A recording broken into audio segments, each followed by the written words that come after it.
gente ter uma noção de intensidade de ruídos, tá? Onde a gente tem aqui a parte mais fraca, a gente tem de 0 a 40 decibéis. Que a gente tem no 0 o silêncio absoluto, tá? 10 decibéis é como se fosse passos, né? 15 decibéis é como se fosse uma respiração calma. 20 decibéis é como se fosse um vento batendo numa árvore, tá? Uma conversação em voz baixa seria uma média aí de 30 decibéis. E uma chuva fraca, uma média aí de 40, tá? Agora entrando numa intensidade moderada aí, a gente tem uma chuva moderada, 50 decibéis, e uma conversação normal, 60 decibéis, tá? Uma rua movimentada, a gente já tem aí em torno de 70 decibéis. Agora, um barulho muito alto, um ruído muito alto, a gente tem um trem, tá? 80 decibéis, um caminhão, 90 decibéis, um metrô, 100 decibéis.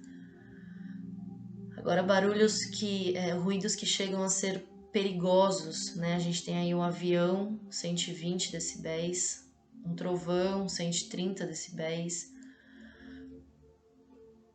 fogos de artifício, 145 decibéis, né? Um tiroteio, 160, bomba atômica, 194. E por que eu tô falando isso para vocês, né? Porque segundo a Organização Mundial da Saúde, os barulhos em hospitais, eles não deveriam passar dos 30 a 40 decibéis, tá? Principalmente no centro cirúrgico, principalmente na sala de recuperação pós-anestésica, tá? Em internação.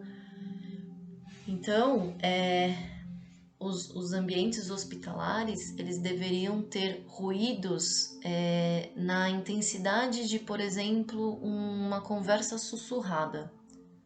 Tá bom, pessoal? Aqui eu separei uns trabalhinhos para vocês sobre avaliação de níveis de pressão sonora. Por exemplo, esse primeiro aqui foi num centro cirúrgico de um hospital público do Vale do Paraíba. Atingir o pico de ação e depois ele é metabolizado e excretado pelo nosso organismo, tá? Essas duas faixas laranjas que eu deixei anotado aqui para vocês é a janela terapêutica, tá? Ou seja, é a concentração do fármaco onde efetivamente ele vai ter uma ação farmacológica dentro dessa janela, tá? No caso da via intravenosa, pessoal, onde eu aplico essa medicação já no leito vascular, ele não tem que passar por barreira para atingir o vaso, né? A gente já coloca essa medicação dentro do vaso. Por isso, o pico de concentração plasmático dela é muito rápido, tá? Que geralmente confere doses menores que a gente faz por via intravenosa, tá? Então, o período de latência dessa via intravenosa na hora da administração até aqui o início da nossa faixa terapêutica é de 30 segundos, tá? Já na administração intramuscular, pessoal, a gente vai administrar esse fármaco dentro de uma massa muscular e esse fármaco vai ter que passar pelas fibras musculares até chegar em um leito vascular. E isso vai levar um pouquinho mais de tempo, tá? Até chegar na faixa terapêutica, tá bom? Vai chegar na faixa terapêutica, pessoal, e vocês conseguem perceber que ele atinge o mesmo pico de concentração de uma administração intravenosa, tá? Só que demora um pouquinho mais, tá? No caso da administração intramuscular, a gente vai ter aí um período de latência de 10 a 15 minutos, tá? Já no caso da nossa administração subcutânea, dificilmente vocês podem ver que ela não vai atingir o pico, um pico de concentração muito alto, ela não vai chegar onde chega a concentração da intramuscular nem da intravenosa, tá? A injeção subcutânea, ela tem aí um período de latência entre 30 a 40 minutos até 1 hora, tá? E por que eu tô falando tudo isso para vocês, né? Porque quando a gente faz uma medicação pré-anestésica, que normalmente é por via intramuscular, a gente precisa de um tempo para esses fármacos agirem no organismo do animal, né?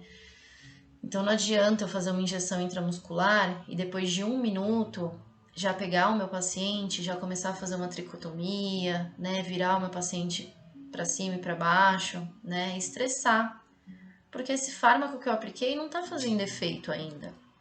Então muitas vezes a gente acaba de aplicar uma medicação pré-anestésica e aí já começa a manipulação do paciente.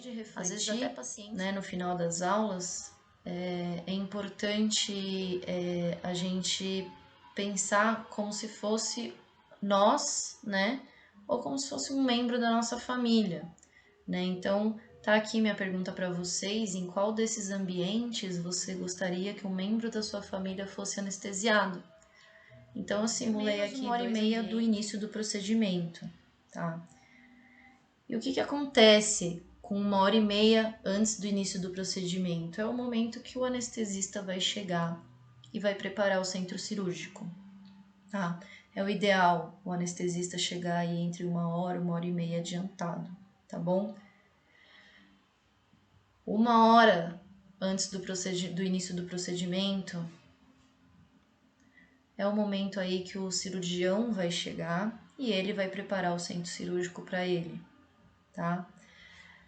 Ao mesmo tempo que o cirurgião estiver preparando o centro cirúrgico, é a hora do anestesista ir fazer a avaliação do paciente, ir conversar com o tutor, né, para tirar todas as dúvidas dele, pesar o paciente para poder o quê? Para poder puxar a medicação, calcular já tudo, tanto da MPA quanto do transoperatório, pós-operatório, se for fazer bloqueio, já deixa tudo calculado.